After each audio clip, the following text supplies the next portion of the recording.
This is for you, bro. Beautiful. Oh, yeah.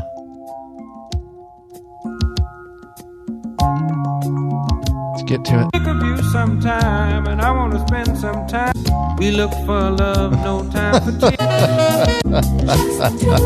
There you go. Just the two of us building them castles. Oh my God, dude. Just the two of us. I had to since we started. So thanks, live audience. We're going to get going here. So started out right real quick. Thank you, live audience, for being here. We've got some great episodes. We look forward to chatting with you. Hopefully you'll find this topic interesting. I want to tell David Schwartz, who is in there, we're split screen today because it's just Oscar and I, thus the two of us song. But so it's a split screen, so you can't see the bathroom door. I assure you, David, it's closed. Now, this gets funny because something shows up from Amazon. Yeah. In fact, I got it. Hang on. This is a thing. So this is a thing now. If you're not watching live, if this is in podcast format, this is what you miss out on. You miss out on all this live fun stuff, interaction. So David bought me this. It's not what you think it is. Is it upside down? I have it. It vibrates and it says it's for under the bed, but I don't know what to do with it. You can take it home and ask your old lady. I don't know, but no, what it is is a safety door closer. So basically, what it is, he sent this. Oh yeah, he got it a gift on Amazon, sent it to me, and it's supposed to automatically shut your door. So the bathroom door can never be open again because it drives him nuts in the background. Yeah. So let me tell you this. I emailed you, David. I emailed you, but I didn't get a response from you. I don't know if it went to spam telling you that it was funny, and I appreciate it. Since I have you on here, the reason I haven't installed it, I can't. I was going to install it. I came out here to install it, and I was like, I can't do that because that door can't be closed during normal, only for the videos, because there's no heater vent or air conditioning vent in that bathroom. It steals it from the studio. So if I kept that thing closed all the time, it would be freezing cold or really, really hot. So I was right at the point of installing. I was like, that doesn't make much sense. It's going to get really, really cold. We can't in here. get that cold. So if you want me to send it back, I feel bad. Let me know, and we'll arrange to get it back to you. But I appreciate it, and it was funny. So yeah, I thought I'd share that little story. I hadn't told you about that either, had I? No, you haven't. The door's a real thing now. It is. It's a real thing. Good job. It is closed, I swear. Here, let me do this for him. See it over there? Oh, yeah. There you go. It is closed. All right. Let's do this thing. Ridiculous. Oh yeah, once you've had Rick Rack, you'll never go back. The ultimate motorcycle luggage rack solution. Forget those messy straps and bungee cords. Go strapless with a Rick Rack quick attach luggage system and quality bag. Head over to lawabidingbiker.com/store. Get hooked up now. Very important. We're going to be announcing this a lot as we move closer. This is the Sturgis Ride and Meetup event announcements. 2020 Sturgis Ride. Here, you need to, if you're listening in podcast format later, you need to pay attention to this. Thursday, August 13th, 2020, outside the Sturgis area. Plan a time from 9 a.m. to 6 p.m.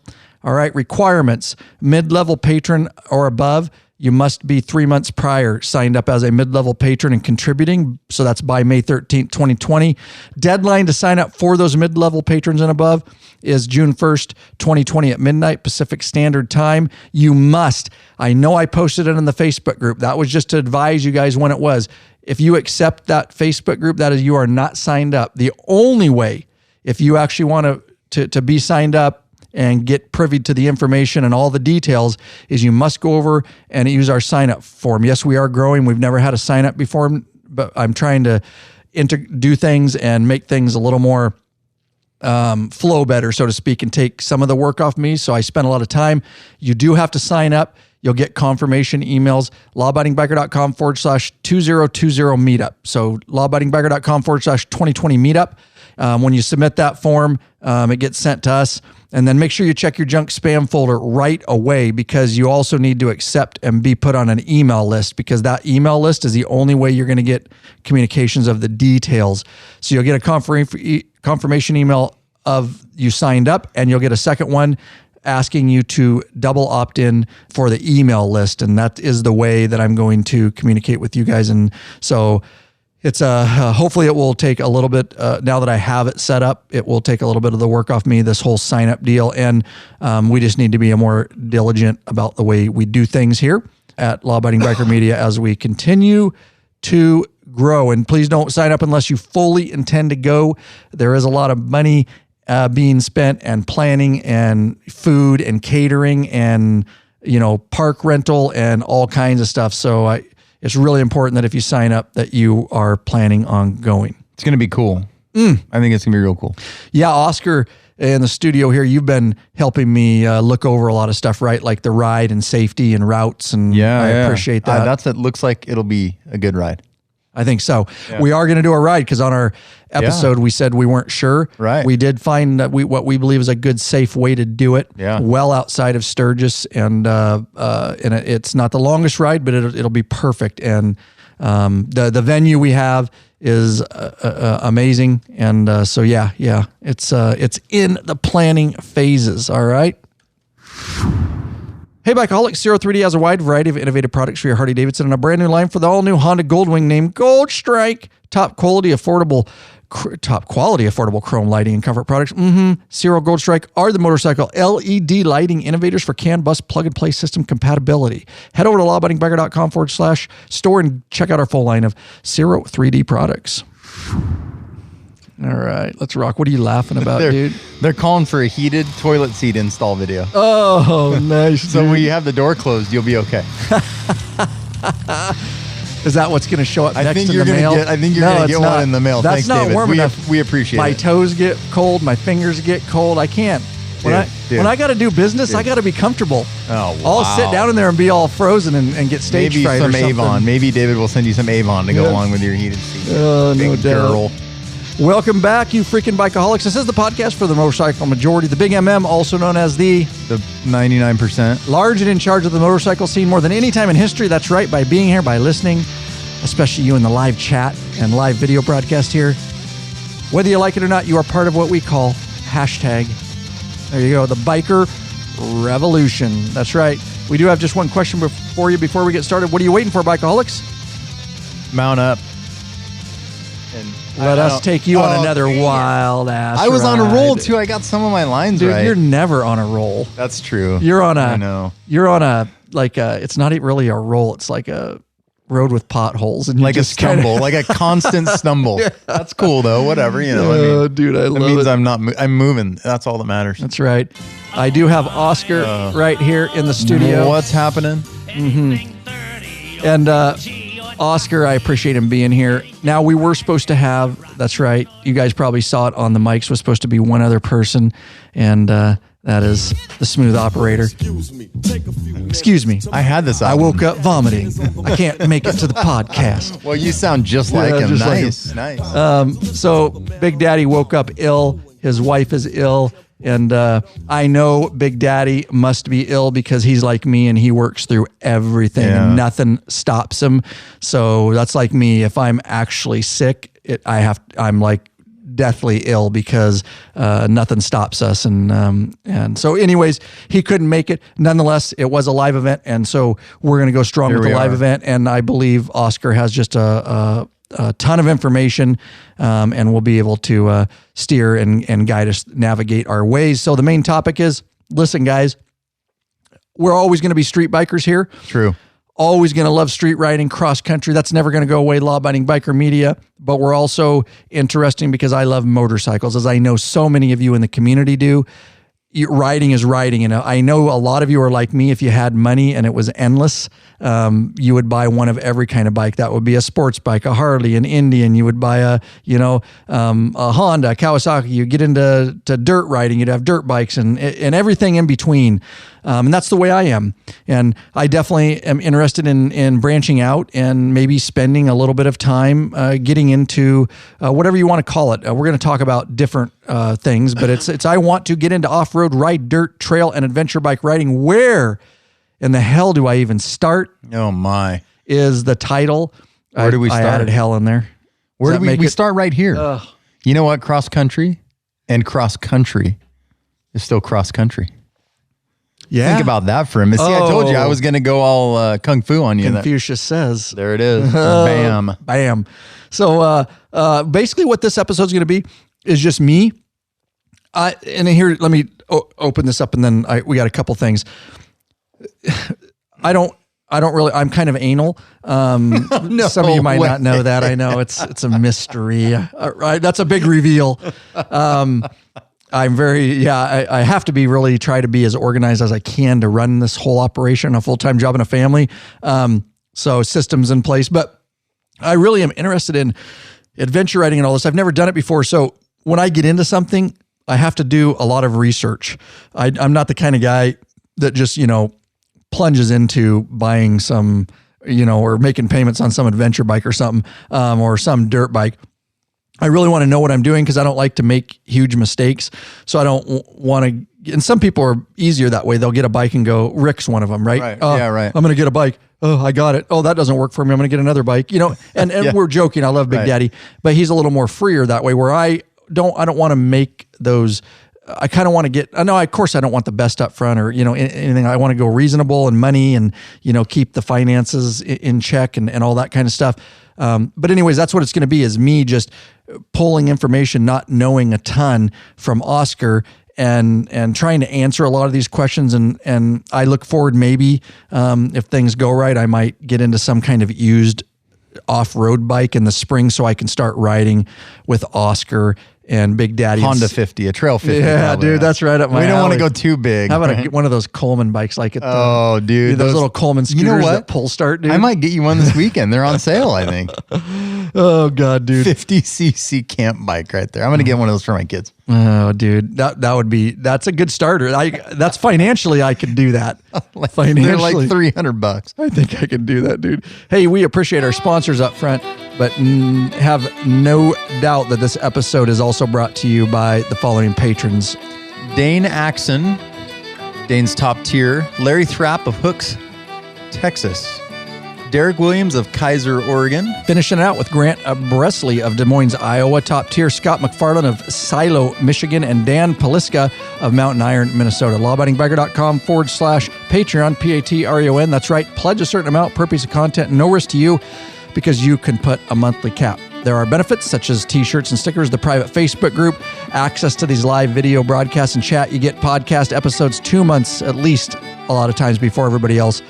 And of course, access to those ride meetups and events like in Sturgis and Top Tier.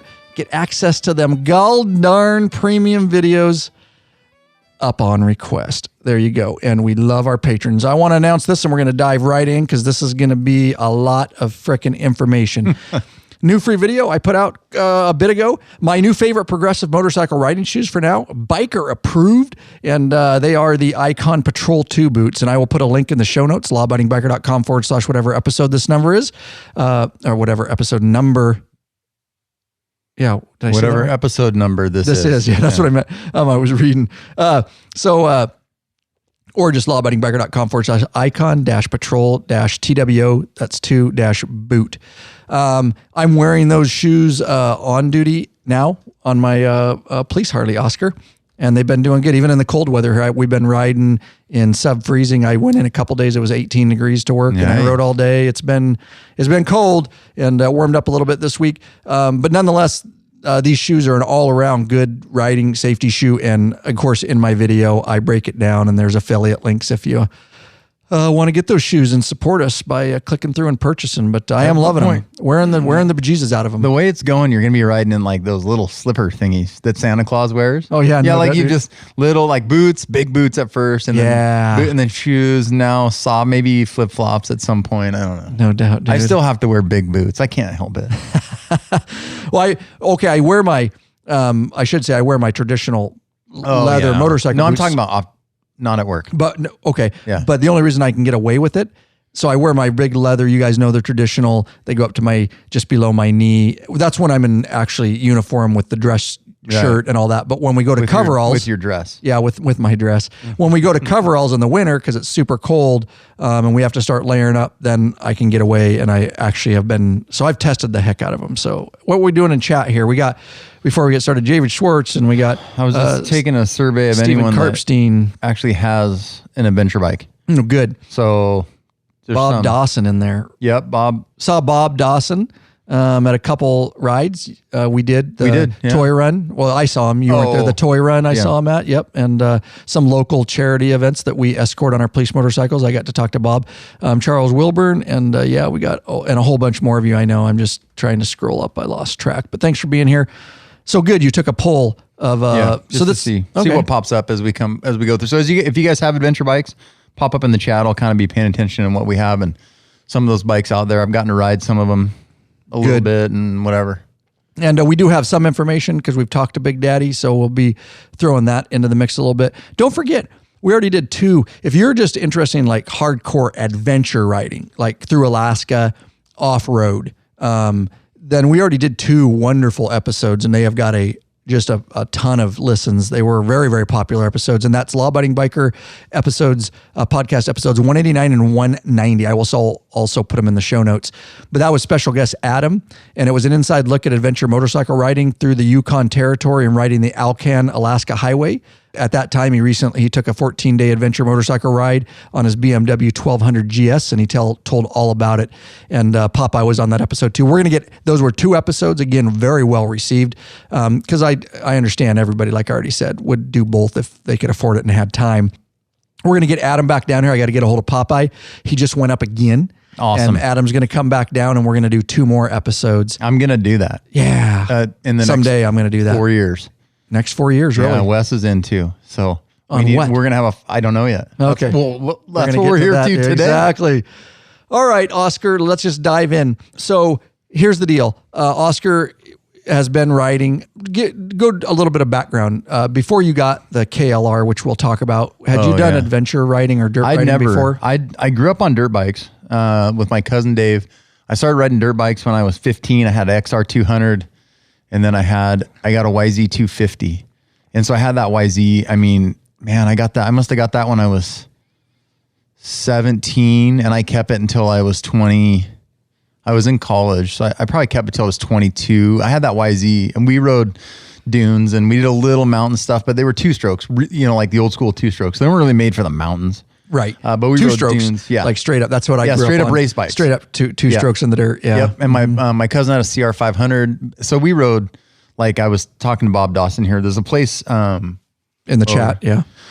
Called the Slab. It's a huge, I don't know how many acres. It is huge ORV area. It's not even an ORV area. It's not public. It's private property, but it's just been a place where dudes ride dirt bikes forever. And so where's it at? Just give me a city. It is directly west of the Shane Road dump. So it's north. North of Zilla. North of Zilla. Okay. Yep, north of Zilla. I wasn't aware that existed either. Oh, it's awesome. That's where we were supposed to go today.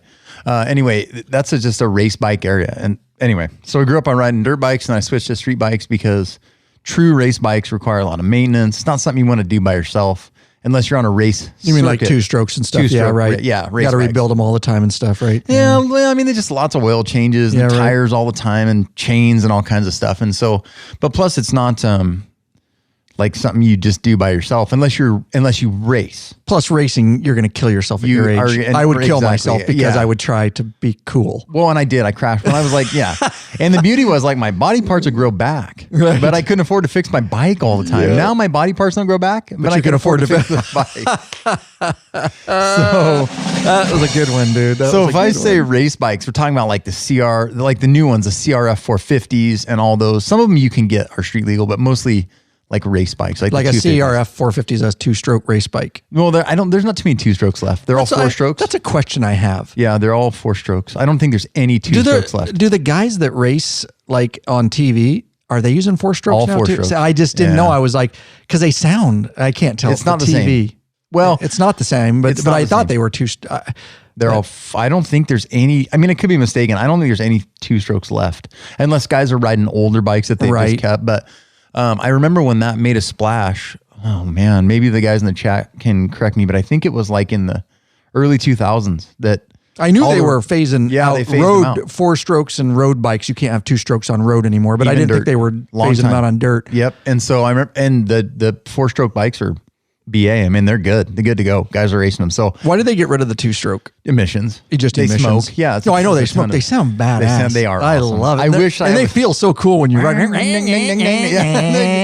love my Harley sound, but there's nothing like a 2-stroke. My neighbor's got one and he rides it up and down the cul-de-sac. It's obnoxious. Oh yeah, it's awesome. They're obnoxious. And they smell great. But I don't get mad because I'm a bike guy. I'm like, I love it, dude. I'm just a thumbs up. Except when I'm...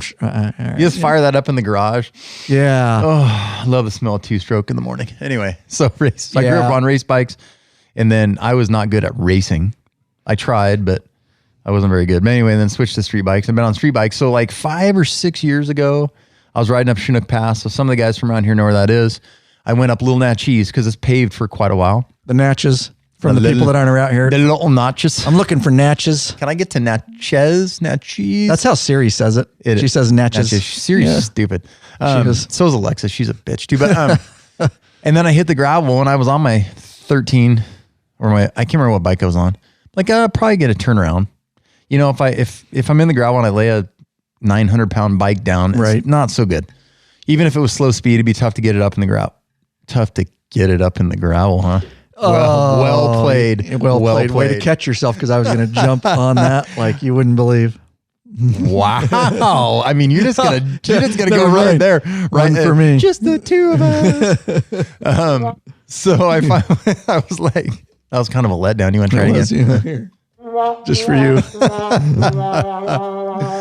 I was like, I want to ride and then I want to see the gravel and I want to go wherever that gravel goes. And so like perfect example on a ride last summer when we went down 395, there was all of those Forest Service roads. And there was the one to the observatories like a mile in, but it was gravel. And I was like, I want to go. We can. Okay, let's face it. We could. Yeah. So, not everyone likes that. I can. I do. I've ridden my Harley in some places I probably shouldn't. I don't know. They don't want to walk. We have. Yeah. And we've ridden the work bikes. Just getting out to our shooting range. Sometimes. I ride my Harley out there. Yeah. People are like, you're crazy. But once you start getting like into ruts and a little mud and stuff, then obviously those don't go. So then I was like, finally, I'm going to just do it. And then how I bought a Kawasaki KLR 650. Mm-hmm. Hear a lot about them. Yeah. And so what happened was like probably 3 years ago, a dude that I know, he's a little bit taller than me, maybe 20, 30 pounds heavier. So similar. And he had one. And I go, hey, how is that? I'd been thinking about it because they're a nice, inexpensive bike. You know, I see them. And he's like, oh, this bike sucks. You can't ride. I go, what if I want to ride over here and come back 150 miles? Nope. He says, nope, can't do it. It's too uncomfortable. So that was it. So I was gravitating away from it. And then specifically just the KLR. The KLR, yes. Okay. And that kind of size, right? Because the KLR, the Suzuki DR 650, Honda they don't make them anymore. They don't make the KLR anymore. Honda quit making the Honda XR. makes the KLR? No. I thought Kawasaki, yeah. Kawasaki KLR. The Suzuki DR. Hang on. I'm pulling tabs up. So Kawasaki and then Suzuki DR. Hang on. So we're pulling up some stuff here, guys. So give me just a second because I want to be able to reference these bikes while we're talking about them. So Suzuki DR. The Suzuki has the DR 650 and the DRZ 400. And then Honda is not any longer, as far as I understand, making the XR 650 or I don't know even if they're making the XL 650. Should we see what Honda's carrying? Let's look. Honda. They might be making the smaller XLs. All right, so here's Honda, and let's look at their bikes here. This will give us some reference. And Honda's site sucks today. Yeah. Oh, there it goes. All right, off-road, right? Yeah. So here you go. So it's all CRF. I don't know if they make a... So see, it looks like their lineup is... go to Dual Sport. Okay. Or, because the Adventure is the Africa Twin. Where do you see Dual Sport? Right down. Oh, right there. Gotcha. Right there. See what they got up there. They might have the XL. XR 650L, CRF 450L, and the CRF 250L. The XR 650L is different than the XR 650R. Okay.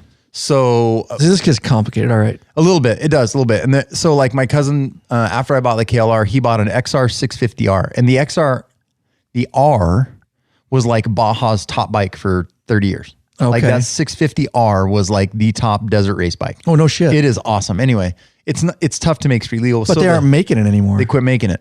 So the XR 650L is closer to the KLR that I bought. They're probably pretty similar. They're called a thumper, right? A single cylinder, big single cylinder. That's the 650L? Yes. The one we're looking at right now. So it's a one cylinder. Yes. Just, wow. Yep. My Cowie's a single cylinder. Yeah. The DRs are a single cylinder. And so then the CRF is we have one at work for the Forest Service roads. It's a street legal version of the CRF race bike. Okay. So a little more race type power, smaller, lighter, skinnier. Okay. So anyway, I ended up buying the Cowie because my cousin came over and said, hey, my neighbor's selling his KLR. And I'm like, I've been on my Harley. I've been now a year on an ST. I'm a year on this BMW. How bad can it really be? I'm starting to get used to the kind of forward riding style. Right. So when we went over and we went over to get some gear, we came back, I stopped at his house and sat on it.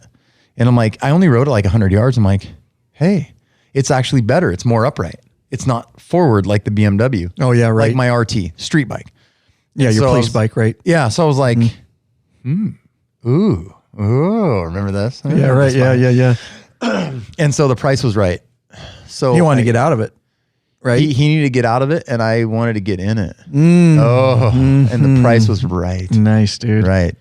So If the price is right, you got to get in it. I totally jumped in last minute. I didn't do any research. I didn't even look at it. I didn't know the specs on it. In fact, the day I bought it, I said, hey, does this have ABS? Nope.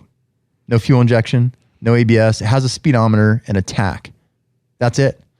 And it's got disc brakes. Right. It's got brakes. That's good. It has brakes. So I'm like, oh, And brake pads. it has brake pads, and they're like there's hydraulic, like a teaspoon of hydraulic fluid in there. Oh my God, dude. But no, it doesn't have a dual disc up front. Right. A single disc in the rear chain.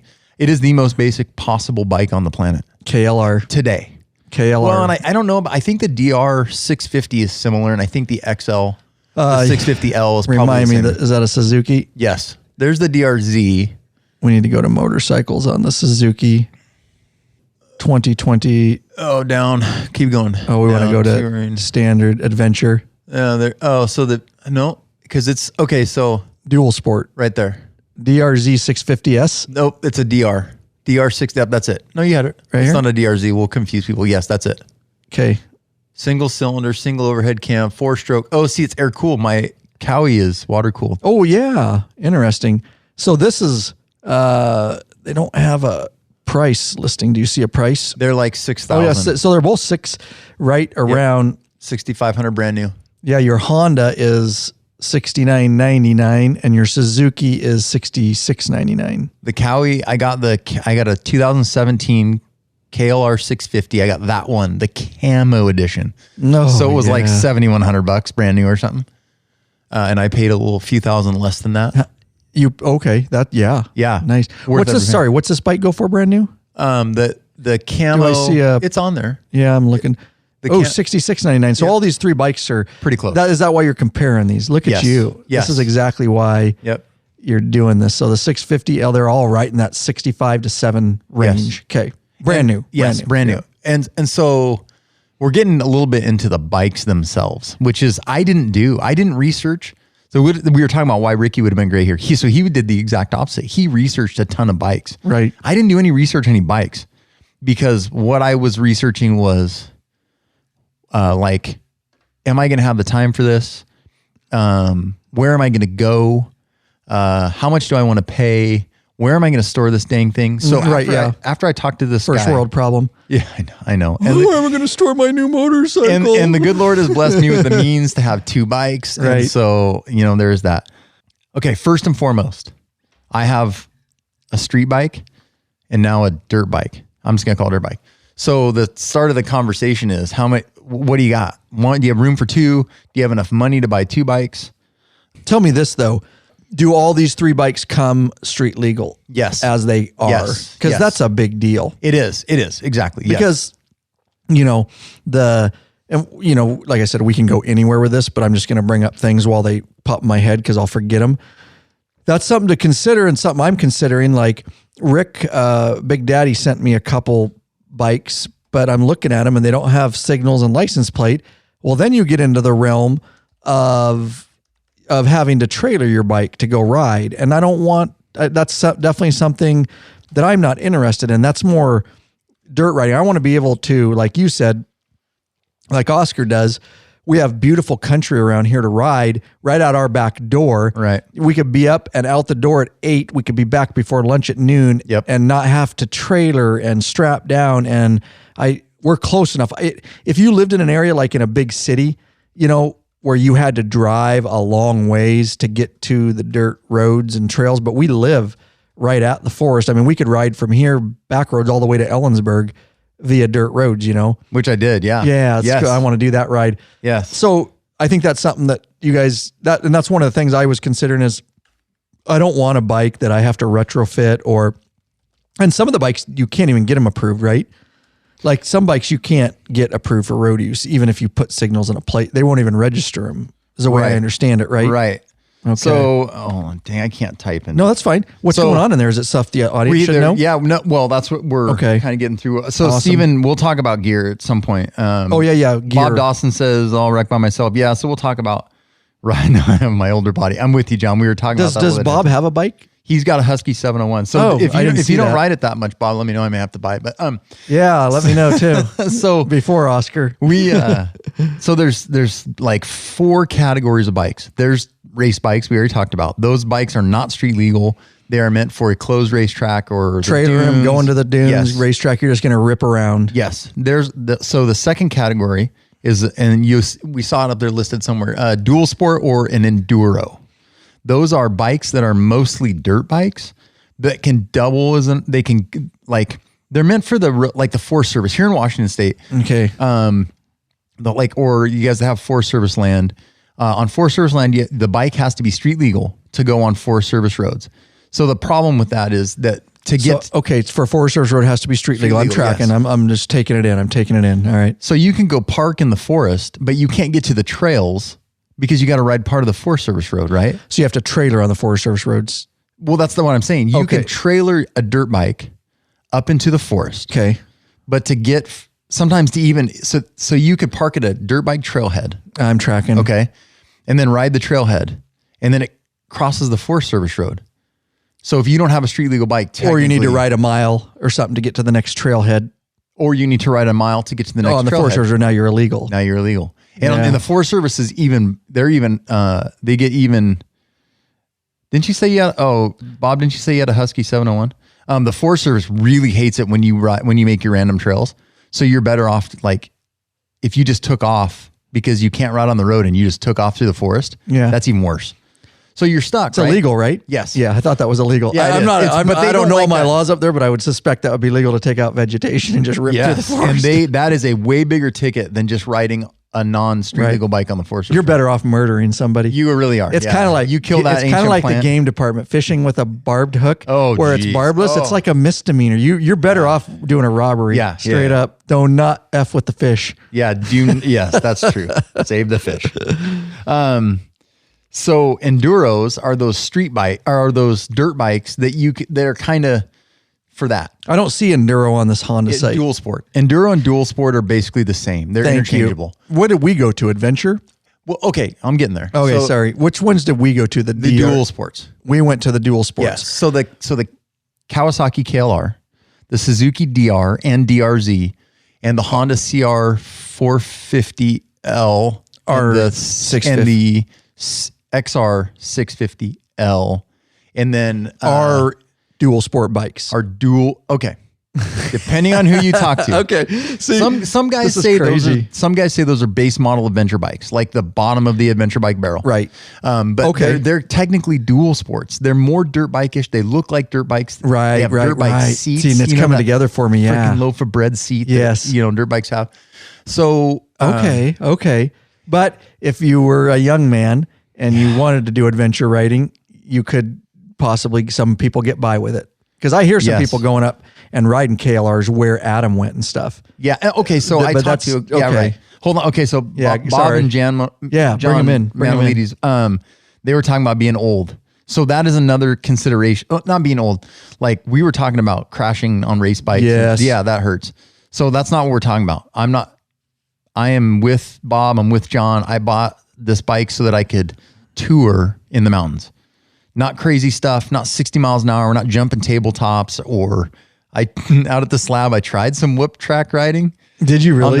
Dude, it was ugly. It was not good because you can't get on top. Anyway, okay. What's whip track? Is that the? We're gonna get. All right, Jesus. See, I'm so interested, dude. I'm so interested. So dual sports, right? I'm on what many would consider what I consider an enduro or a dual sport. It's mostly or dual sport. Yep, okay, it's mostly a dirt bike, but because of the long way around when Ewan McGregor and Charlie when they made that movie in 2004, the adventure bike thing, it kind of exploded.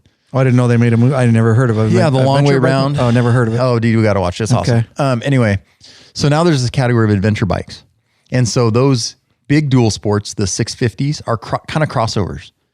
So I talked to a guy this fall at the fair who took a DR 650 on that Alaska trip.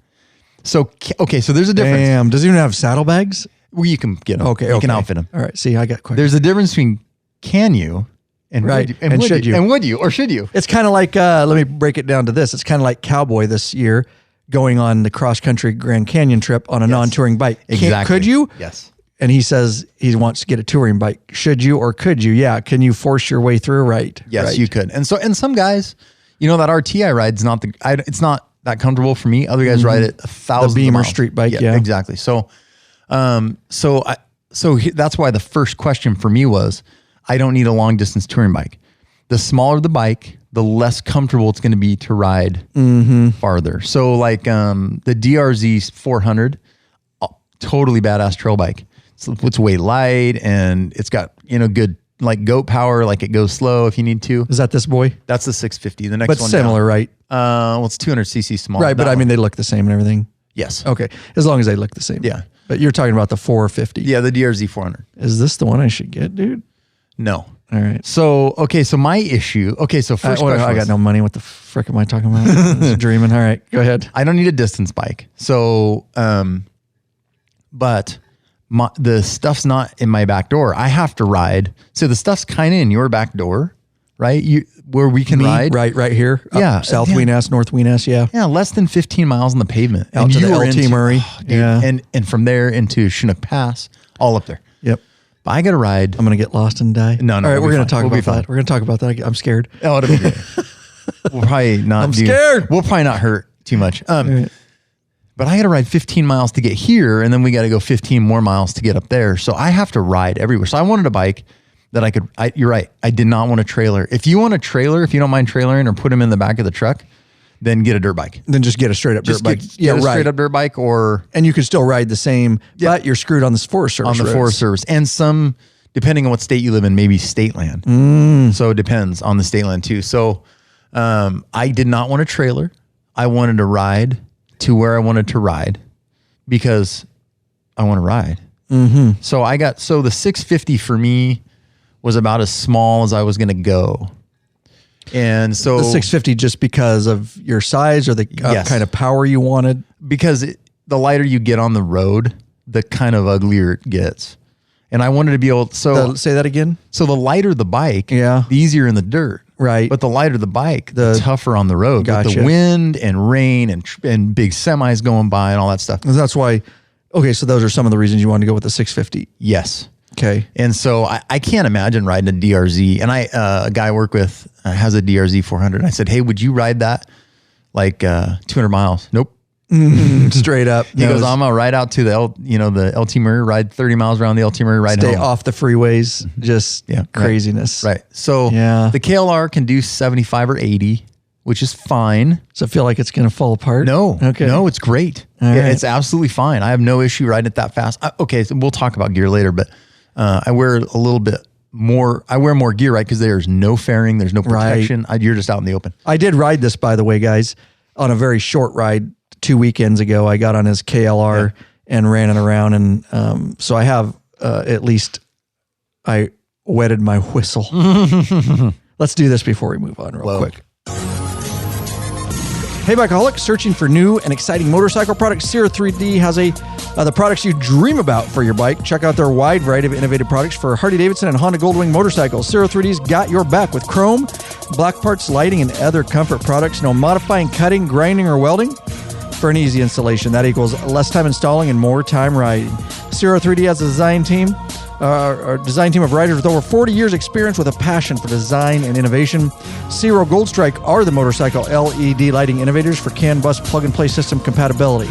They pride themselves on great customer service. Got a question? Get in touch with them. Sales at 03D.com. Give them a call, 715-808-0027. Check out your local Harley or Honda dealership and ask for Zero or Gold Strike parts. A new leader has emerged, so check out 03D's custom line of Gold Strike products for the all-new Honda Gold Wings. Better yet, help support us. Head over, lawabidingbiker.com/store and check out our full line of 03D products. Oh, yeah. All right, we're going to get back into it here. Don't forget, guys, we're modifying the store. I'm this close to getting the new store website completed. It's been a haul. And once that's done, we're going to start seeing a lot more products being brought to the Law Abiding Biker store. So, all right. So the KLR, I wrote it. I wetted my whistle a little bit and I liked it. I did some straight line braking. Damn it. It has no ABI. Go ahead. So I have a cursing problem. Which I've passed on to my little babies. Oh, dude. So we're trying to stop cursing, right? And you don't even curse on the podcast hardly ever.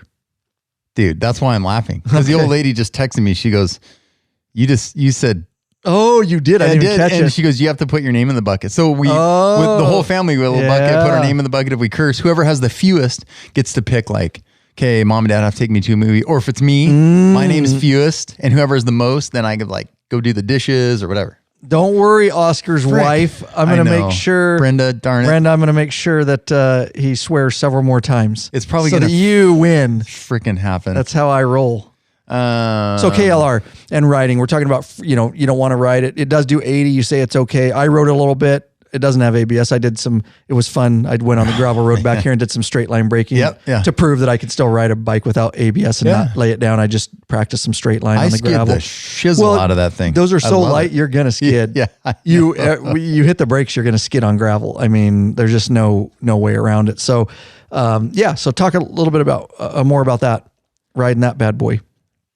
So, okay. So before we forget, Ricky had one, right? And I talked to him. Of course, he did have a KLR. He did. I remember. That was before one. Anybody. Yep. And he was just he was just kind of riding it around. I don't know that he was even doing adventure or off-road riding. I remember he had it for a short time. Yeah. Yeah. So Ricky goes through bikes quicker. He changes his bikes more often. I change my underwear. You don't change your underwear. Well, it's don't not ask how I know. It's weird, but yeah. I love Ricky. He's awesome, man. Big Daddy Kane. He is the man. And he gave me, and he told me up front, him and I had talked about it before, about the KLR and stuff. And so I did exactly what you don't do. I just jumped right in. Screw it. I'm going to buy this damn bike because I've been talking about it. I need to be like that. About it. Well, I don't know. So then, I have it. Now I'm like texting Ricky. I can't remember if I called him or text him. But anyway, we're going back and forth about the KLR and the KTMs. Now remember, for me, the first biggest thing was I have a long distance bike. The second biggest thing was price. Actually, the second biggest thing was I wanted to be able to ride wherever I wanted to go ride. And then the third thing was price. Mm-hmm. And so, criterion, we have a lot of the same criteria. What I'm hearing now. Well, it's probably going to change. Changes for me every hour. Right. Because I know your personality too. I know you. We're all a bunch of psychos around here. I think everybody's psycho. I think everybody in the chat's crazy like us too. They wouldn't be here, I guess.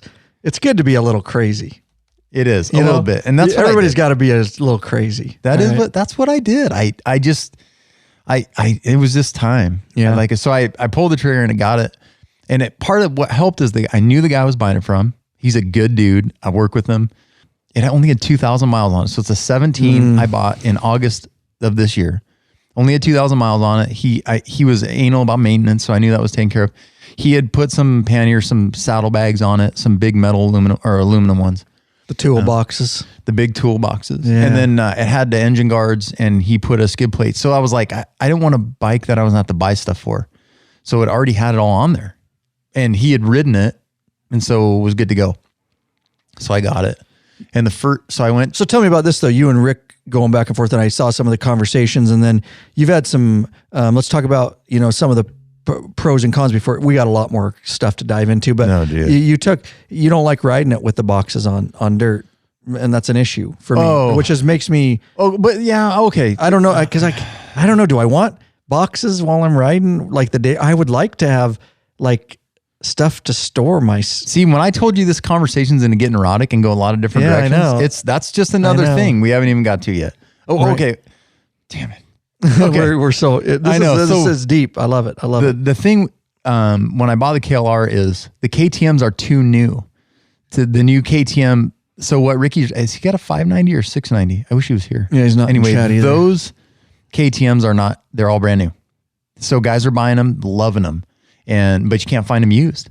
So I'm like, this is the new KTMs line that KTM put out. Yes, they've got like Because they've been making bikes forever. They have, but they new were all what? dirt bikes. Oh, so is this year their first? No, I think 16 or 15, maybe 16. So they're making, this adventure enduro bikes. They're KTM's kind of, bless you, has really muddied the water because they've taken their adventure bikes to a smaller size. So like their new 390 is a cool looking bike, and they label it as an adventure bike, but they've got a EXC. What should I look at? Power deals, motorcycles. Yeah, motorcycles, and then you have to go to travel. Freaking Europeans. Weird. It's weird. Is that so those are the adventure bikes. Okay. Now, if you go to enduro, I think Ricky's got the 690, which is probably what. So they do a different. So enduro is what we want to do. Those are a class of bikes made for long distance races. Okay. So that's are they street legal? Yes, technically yes. My buddy's got a Husky. They come that way. They some. Or do you have to add a bunch of shit on them? Sometimes you do. Sorry, Brenda. No, you don't have to go in the bucket. Am I in the bucket now? You're in. Yeah. I mean, see, they've got 2 strokes. I wonder if you can even buy them here. That's what I'm saying. I saw 2 strokes. So a guy I work with, I think he just bought the 450X, or maybe he bought the 500. I can't remember what. Anyway, but we don't know. I can't if remember. the enduros are ready to go street legal. They are. They are. Okay. They should be. What's the travel? See, so these are the more adventure, like the BMWs. Yeah. Look at the shape. Right. This would be more like the BMW, like Adam. But look at the 390. Whoa. Look at the 390 Adventure. Back on enduro? No, right there. Right there. That's an adventure bike in a 390. That's CC. 390 is typically small enduro or race bike. 400, right? Right. But they've made a 390 Adventure. And if you look at it, the type of motor, how the gearing is, those things all matter. Right. So my cousin's XR, and we were in totally confused everyone. I'm so sorry, you guys. This is a big mess. No, it's good. This is how messy it is. Though. It is terrible. Because when you look at this, that's why I got overwhelmed and I'm like, okay, we're going to do two-part series on this because this is ridiculous and I'm stressed. It's totally ridiculous. Like the XR 650R, the gearing and the transmission's closer together. So you have more power available through a taller range of gears. My KLR is a street bike gearing. Real low first end, the second top, real low first gear. And then it gets you up to that 80 miles an hour when you get the top. You right, start like going. Just, bam, second your gear power band's gone, but you... Well, it's just, there's no power band. Oh, that's a 2-stroke thing. That's true, yeah. It's a real flat power curve, but second gear is real broad. Third gear is real broad. Fourth gear is real broad. So in the more race-oriented bikes, the gearing's closer together because you're not going 80.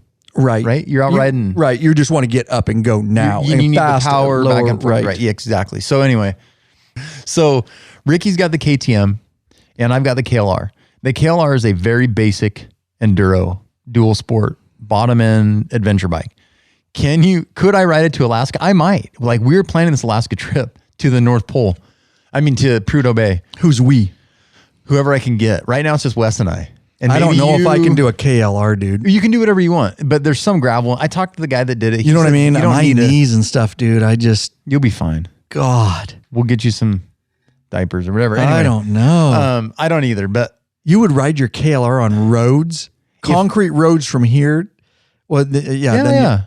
And you don't need a hardcore adventure bike to go up there because most of it's gravel. There's not like Jeep trail, mud pits and giant rocks. That's when a different kind. That's when the like BMWs and stuff would come in better, right? I mean, if you could afford it, like more of a full adventure bike, a heavier, but here's the thing. Okay, so all right, go back. We're getting too far forward. Yeah, so we got to talk about the BMW. So I was like centered on the BMW, but I'm like, my my wife's car, first and foremost. Honey, I love you.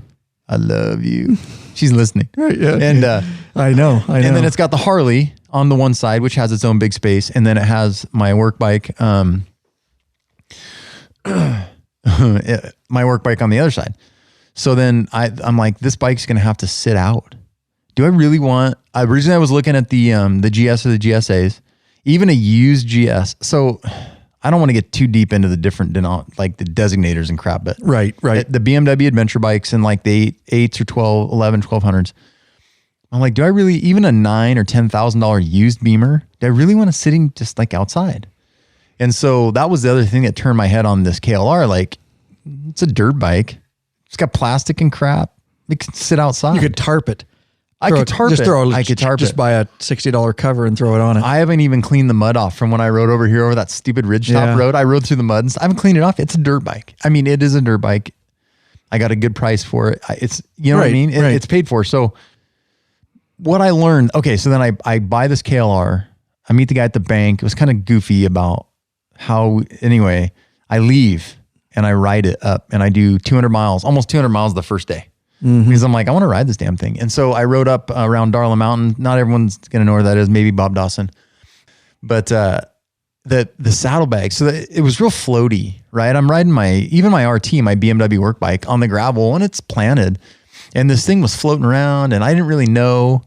And it had these stock crappy Dunlop tires. They were a knobby-ish, not a race stock. Yeah, it came stock. They're a knobby tire. I didn't know tire pressure. I had no idea what tire pressure. I have no idea what tire pressure I ran on my old dirt bike. I never remember checking the tires. I remember throwing that damn thing in the truck and going out and hitting the dunes. You just wanted to ride it. Yeah. So I'm all over and I'm like, this sucks, right? The bike is floating to the point where at 30 miles an hour, it's sliding sideways. And I was like, this sucks. That's horrible. And so then so part of the Darla Mountain trail was real rocky and I almost went down. And then I did go down. Classic street bike mistake, all front brake, whoop, boom, open. Nice. Good news is it picks right up and we ride off.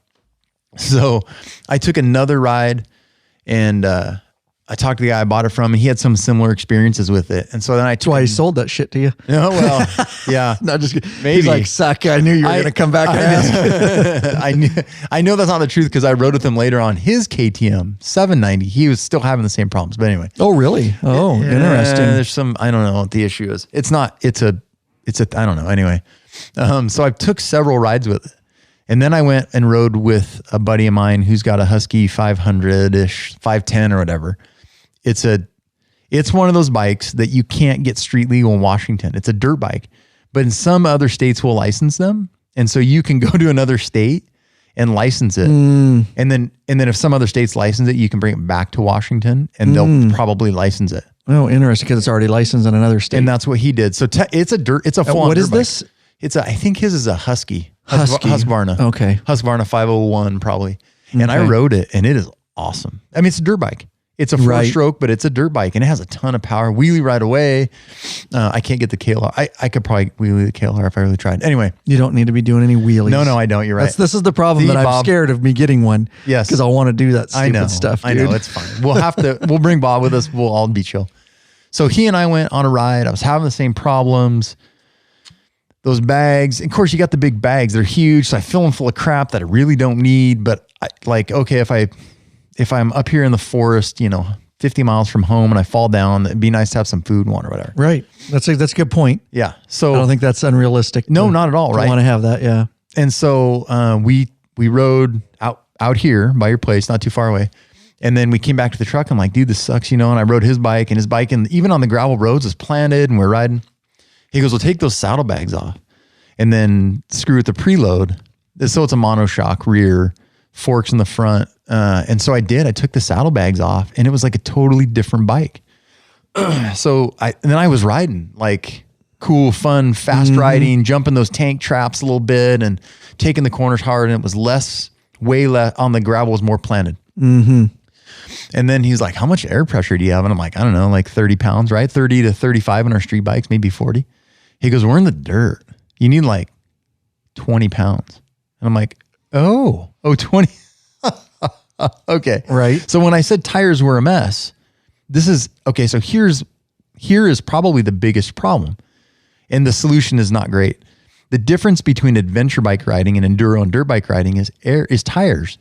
So first and foremost, if like when I first bought that KLR, the guy I bought it from had it set up for riding in the mountains, and he had like 15 in the front and like 20 in the rear. And I tried to dig a corner with that low tire pressure in the front and almost crashed on that ramp getting onto Highway 12, that corkscrew. Jesus. Yeah. I was like, oh, it's so light and nimble. And the front end washed because the tire rolled.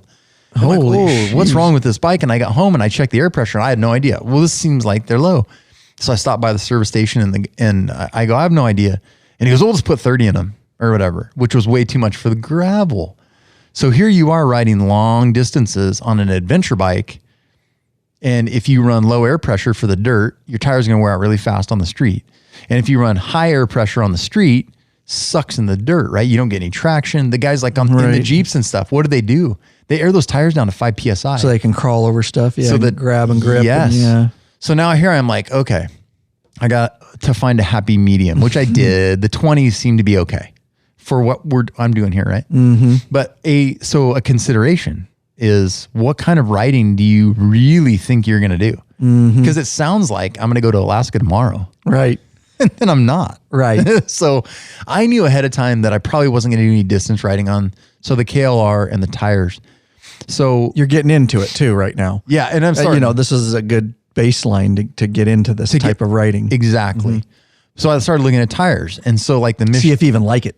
Yeah. You know what I mean? Yes. And I wanted to go cheap because I didn't know if I was one, going to have time, and two, if I was even really going to like the dirt again. Right. And I'm cursed because I freaking love it. Yeah. I know I will. Oh man. That's what I'm worried about, dude. This worries me. So tires. So I have a buddy that rides a, what's that freaking, what's the Triumph? Triumph, the big one, the big adventure bike. It's big. It's 11 something.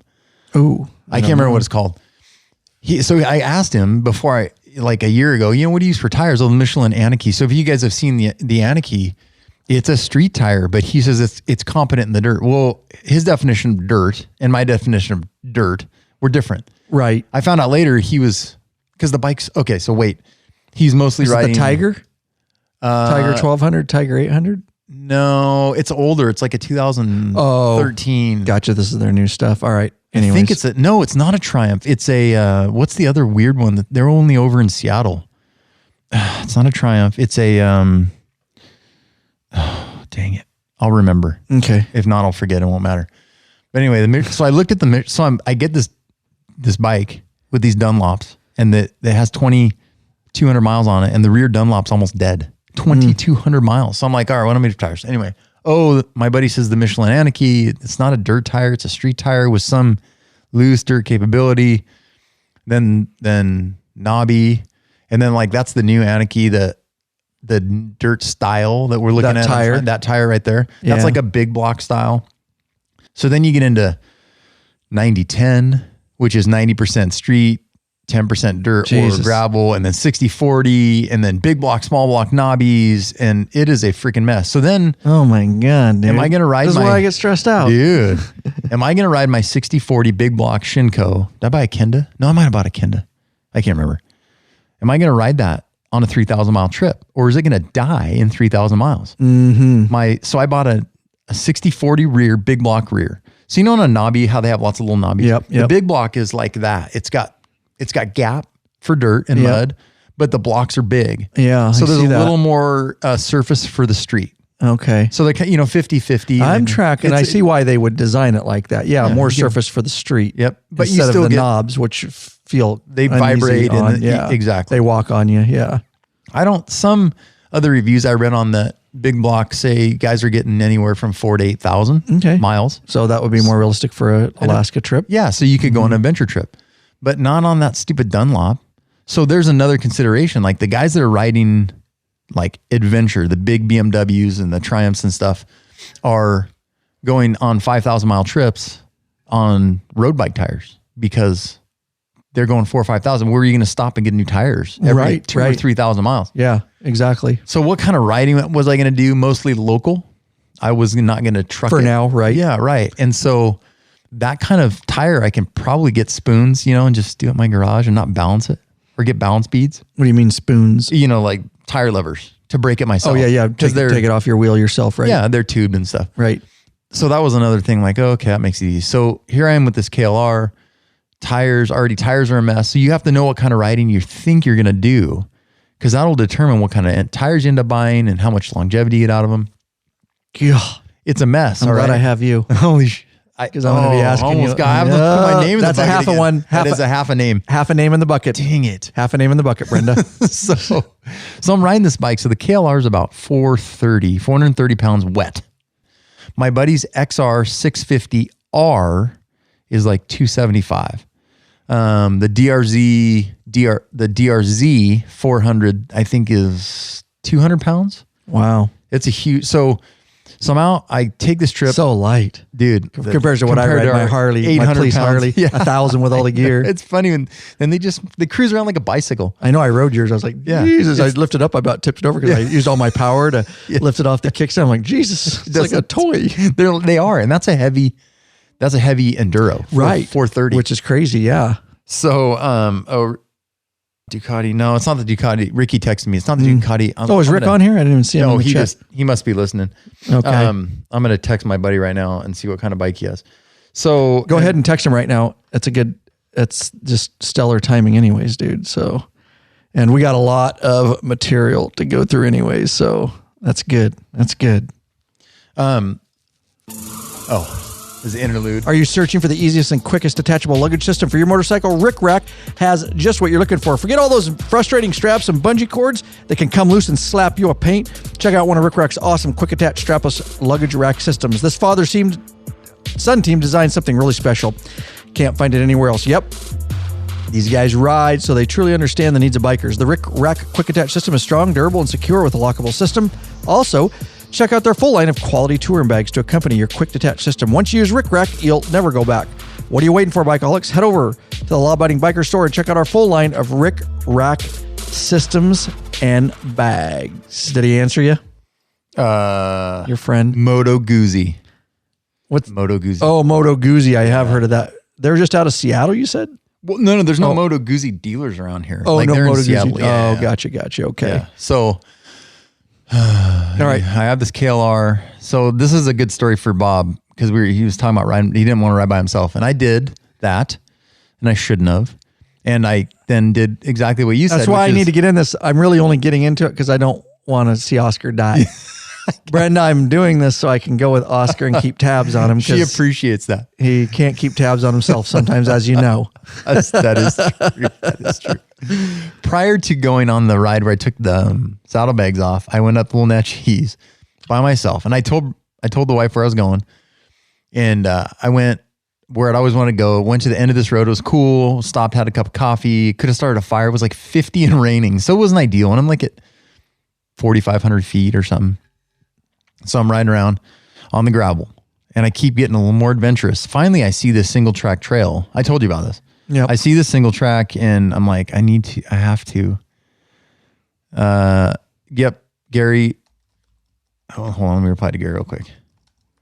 Oscar cannot dual. I can't multitask. No one can multitask. Our brains weren't made for it. And so I crash on this single track, upside down, in the mud, in the rain, all by myself, and I couldn't get my bike lifted up. And then I was gonna pull the handlebars down the trail, and it ended up sliding off and hitting a stump. Jeez. And it took me I remember forever. Part of the story. Yeah, and I started, and so I couldn't lift it. It was too heavy. And I've since gotten some stuff that my buddy gave me that will help with that, but I couldn't lift it.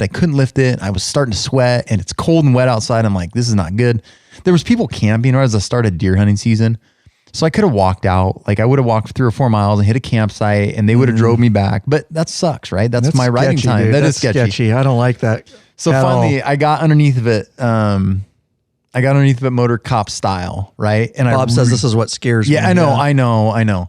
I got under motor cop style like we're supposed to do with our knees. Yep, and actually lifted it like you're supposed to. Well, I couldn't get around this stump. So when it was up against a stump and a log in a hole in the wet grass. It's amazing what predicaments you can get in. You know what I mean? So stupid. No, it's true though. These are the kinds of predicaments that happen. Yeah. This is exactly it. But I did. I finally got a knee underneath, and I could get it up, and then I got my elbow, and I stuck my elbow on my knee. And then I kind of raised my calf and I got it to that point where it could go over. And you got that survival strength. And then I had, you were like, I'm just going to do this. I had the, not calling search and rescue strength. Yeah, you have a lot of strength when you don't want your buddies to come rescue. Exactly. Yeah. The fear strength. Yeah. So I rode that, and then I shouldn't have ridden I should have just rode home. I didn't. I kept riding. That sounds like Oscar. Terrible decision. Anyway, so I got rid of this. So then the next ride I get rid of the saddlebags. But so the KLR is a little. So this is what Ricky told me, and he's mostly right. He's probably 80% right. The bitch with the KLR and the DR is a little bit lighter. So the bitch with the KLR, 6-gallon gas tank. So all my buddies that I ride with that have dirt bike style bikes have like 3-gallon gas cans. Yeah. So they can't go very far. Well, the 3-gallon gas tanks. Yeah. And yours is 6? 6. Yeah. Wow. I can go. See, that's where, that makes a big difference. That's big a lot of difference, weight. A lot of weight. But I can go, if I really am easy on it, I'd probably go 260. I mean, 260 miles before stopping for gas is awesome. Right. So we go ride and I just ride around and everyone else is like, okay, we got to go, if we trailer, we got to take gas cans. Or my buddy's like, we can leave my house but we have to map out the mileage, like pay attention to the mileage because there's only so far we can go. I can ride to freaking Oregon. Right. That's kind of cool, but it's super heavy. Right. So the complaint about the KLR is so big and heavy that it isn't the best in the dirt, and it's not the best on the street. It's adequate on the street, and it's adequate on the dirt. Now, it made a big difference taking the saddlebags off, having the right air pressure in the tires, and I messed with the preload, and I think I had the preload, the monoshock set right. Okay. So it's a lot better, and I can. So then I rode with my cousin. He's got the XR 650R, the race version. And so he's got like 3-gallon tank, but he lives up by the Y. So we left his house, or we went to French's Canyon, and then we were going to ride over to Windy Point. Of course, bad choice, took a random Jeep trail. It wasn't even a road. It was where some other idiots just like us rode off the road. Other idiots following other idiots. That's exactly it. And then we went downhill, and we have no idea where we are, and the map doesn't show. See, dude, this is sketchy. Then we start going on this logging road, and we get to this peak, and I'm like, dude, we can't go down there because we may not make it back up. He's a better rider than I am. He's a good rider. But yeah, if you pin yourself into that going down and downhill, you have to turn around, now you're effed. And there was big boulders, and he's like, yeah. But we both shared the same, all right, we've reached the point where stupidity is taking over. We need to stop. Right. So then we follow this. Oh, dude. We follow this road, but now I don't have the bags on there, so I bought a backpack. Anyway, so we take this trail and we're going down this trail and with this mud hole, and we go through around this mud hole. I'm like, dude, it's almost too big to cross. So I went out and around and it was okay. It was solid.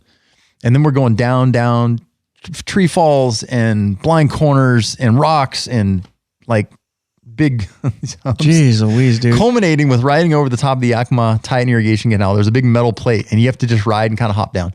And then we hit the Forest Service road. And then we go to the bottom. We're not on Forest Service. We're on closed BLM land. But we didn't know we were on closed BLM land because nothing's marked up there. I didn't know till after we got off of it that we weren't supposed to. I mean, it's not a big deal, but like it's gated. Yeah. So because of campers and tweakers. Anyway. How do even people know where, when you get you there, don't. You don't even know where you don't know whose land I'm on. Jeez Louise anymore. Yeah. So we're riding this river road and he doesn't have a speedometer because technically his bike, he got it licensed. Whoever had it before him had it licensed somehow. Okay. But he doesn't have a speedometer. He has a license without a speedometer. He has his phone. He uses his phone with a little app. Oh, right? Jeez. So we're riding this river road and you asked about the whip tracks. Like it's like a big washboard, sometimes 4 feet deep. Right. And they just, these rollers. Yeah. Like the racers do. And they jump them and time them. And they're able to time them and there's like, they're jumping whoops that are like 2 feet deep. Yeah. Right? Okay. So we're on this river road and they're big mud puddles that act like long whoops. We're riding like at 50 or he had to have been riding at 60 because I was riding in the mid 40s. I hit 50 a couple of times and he left me like he was gone. I mean, he was just wide open on the throttle, 3rd gear, 4th gear. Jeez, it was awesome. And we got lost. Dude. And so we had to ride it again. That part was awesome. That part was awesome. And we're just riding and you're just flowing. And I'm still a little conservative when it comes I'll to, be conservative, dude. I just don't. I break these days too easy, dude. Up and through this mud puddle. The first time I kind of pansied around it. The second time, dude, just hit throttle, bottom of third gear, just nice. Sounds fun. Oh, dude, it was awesome. So then I'm like, this bike's great. Okay, it's still big and heavy and it doesn't maneuver very well. So then I went to the slab, and the slab is like, I used to ride there with my race bike, and there's a racetrack out there and stuff.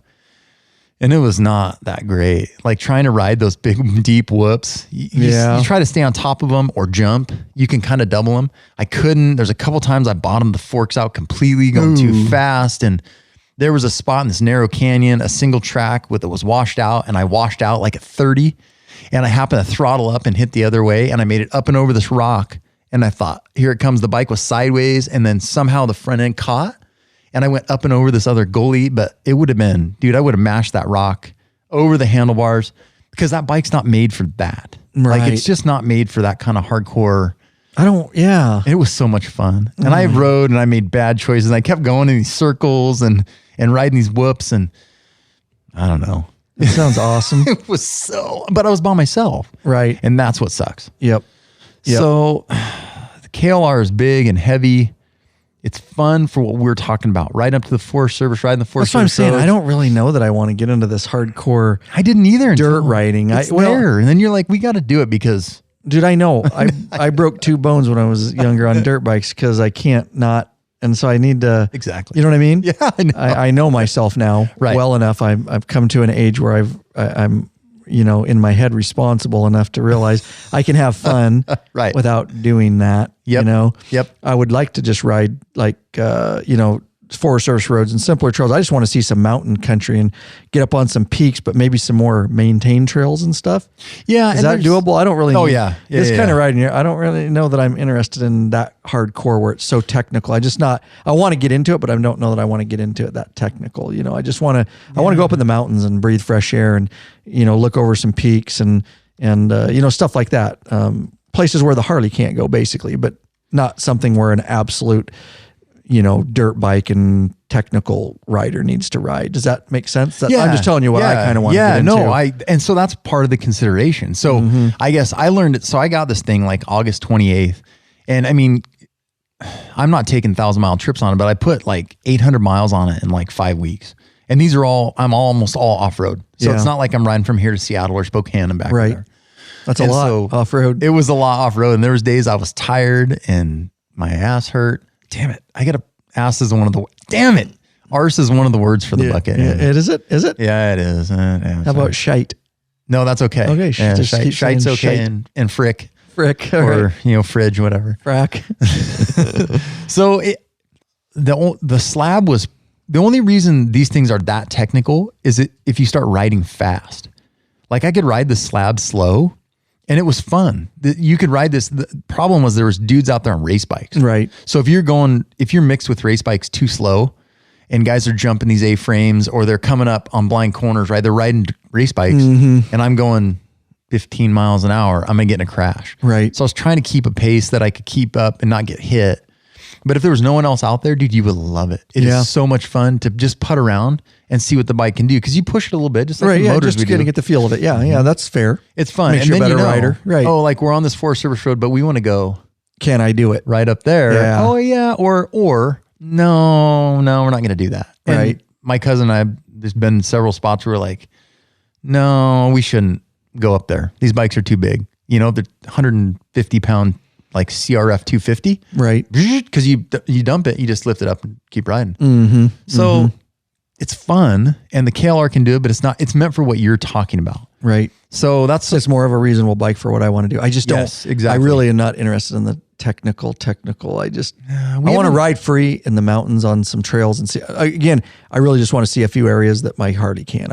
There's a ton. I'm just not looking for, hardcore, that kind of, The real hardcore riding stuff we haven't done is some of the blue and black diamond Jeep trails where there's big rocks, super long, steep hill climbs, super steep downhills. When I was 20, I did all that. Yeah, right. Yeah, back then, I don't want to do those where you have like there's got families and stuff. I can't afford to be out with a broken leg. I just can't. No. Yep. No, I'm with you there. So out like at the slab, it's not that big of a deal. If you ride reasonable, it's that would be fun because that would be good training and technical. I'm good with that. I don't want to ride the Black Diamond Jeep trails, dude. They are scary, and there's like, you have to turn left, right? Like, and you're going on the throttle, top of the hill, turn left, right? You're on the throttle. Like it's just enough to get to the top of the hill, and then you got to turn. Yeah. We're not going to do any of that stuff. No, if you got into that and that's all you did and that was your deal, but I got too many other stuff I got to pay attention to. No, we haven't done that. But that's the thing, the KLR, the guys bitch because the KLR is so heavy. Right. It makes it that much more difficult to do a lot of those technical things. Right. So guys are saying, hey, this bike's too much for a technical bike. Right. Okay, I agree. It's pretty heavy. The weight's up high. So KTM put their gas tank and they wrapped it down. So half of the fluid is like down below your knees. See, that's why I got to talk. We'll get more. Yeah. But I like the KTMs. I don't know why. Tell me this though, before we take it out. We are going to do a part 2 on this, guys. It's been an hour already? Been an hour and 22. Holy cow. I know. So we're going to take it out here in a minute. We are going to do an episode part 2. Don't worry, you guys will get it by tomorrow. If you're a patron member, I'll upload it in the back of your account, but we'll take a break for a little bit. But for my wife's making pozole and we got to eat. Yes, so we do. We'll have to come back and do this. Yeah. But so tell me this though, you're not riding with your bags at all. No, not anymore. That concerns me. Okay, so because I kind of I got camera gear, and don't worry guys, if I do get into this next spring, I have light gear too. I realize I can't take all the stuff that I take on my Harley, but even that, just some extra clothes and jacket. I don't know that I want to go with a bike without some storage, dude. So I don't know about part of the complaint with the KLR is the suspension is very basic. Even the monoshock is a basic monoshock with 5 preload settings, right? And so the other complaint is the forks are soft, which is good off-road. Not so good on-road, but it's good off-road because it doesn't beat the crap out of you, right? Race bikes are stiff, right, so that they stay up, but it just beats the crap out of you. Mm-hmm. So I bought a backpack with a water reservoir. Yeah, I saw that. Oh, yeah. Okay, so had whiskey in it. Yeah, a bunch of. No, it did not. That was apple juice. So I took the bags off. It rides better. It's narrower. Those bags are huge. You can get a top case, like in a nice aluminum top case that you could put some stuff in. The backpack has been fine. I have a couple of buddies that ride with backpacks and they're like, look, the backpack is fine. Once you get used to it, it's more balanced than the bags. Yeah. And you can carry just as much though. I mean, you get hot. How much do you really need? My textile jacket, you can't even fit in a backpack. It's so bulky. So I don't know. I just opened all the vents and I unzipped it. It's one of my concerns is all. Yeah, no, I agree. And it was mine as well. So I found a cheap Tourmaster coat. It's an older Transitions 2 that I found on Craigslist. I bought it. I took the liner out. I put depending on the time of year, either a full-on sweatshirt or I have a little bit thinner long sleeve anyway. I just open the vents and I open the zipper. If I get hot, it's got vents everywhere because there's no fairing. You get all the wind. Mm-hmm. So the vents, they work fine. I mean, with the backpack on there, it doesn't flow as well. Right. So the difference, riding at the slab where it's dirt bike style, I got hot real quick because you're everything is. But there terrain. You're staying in an area, right? So you can throw your gear and you're right there. You're not, 50 miles away from your car. All the other rides were fine. I didn't get overheated. We would stop a lot. Like every 5 or 6 miles, we're stopping and looking over there. We're stopping and looking over there. Take the coat off. Right. So we rode Darlin Mountain. I rode Little Natchez twice. We rode up out here at the end of Audubon and rode Cascade Park and up on top of the ridge. The Nile was below, or the Nile was below us, and the Weenass is on the other side. I didn't get hot. But tell me this. What are you not running the bags just because your bike performs better? Yes. Or you just don't need that much stuff? You would because if you had perfect world, you would have your bags on. Yeah. So I'm because come on, you have extra food and you have extra water, and I can throw a camera in there, and I mean, I can't carry much in a backpack with your riding gear. I mean, geez. The dude that I talked to that on the DR that went to Alaska, he had hard bags for that. He said when he rides in the mountains, he bought soft bags because there's no weight. Those aluminum Tusk brand panniers I have are like 13 pounds a piece. Right. That's with nothing in them. Yeah. So I shed that off, and they hang at the very end of the bike. Yeah. So it makes that front end light. Yes. So Are there other bikes that are better though? Before we take it out, because I know I got so many questions still. Probably other bikes that have them that are better suited with them. I don't know. I really don't. That's why I was hoping to ride Ricky's bike. Does his have bags? I think. What did he buy? Know. I think he's got a KTM, either 5 or 690. I don't know if he put bags on his or not. I thought he did. Is it a Supermoto? No, Super Duke. I can't remember if he bought the 5 or 6. I think he got the 690. Ricky, if you're listening, which bike did you get? Yeah. So there's the 1290 Super Adventure, King of Adventure. But yeah, I don't know. Anyways, appreciate it, guys. We are going to take it out of here.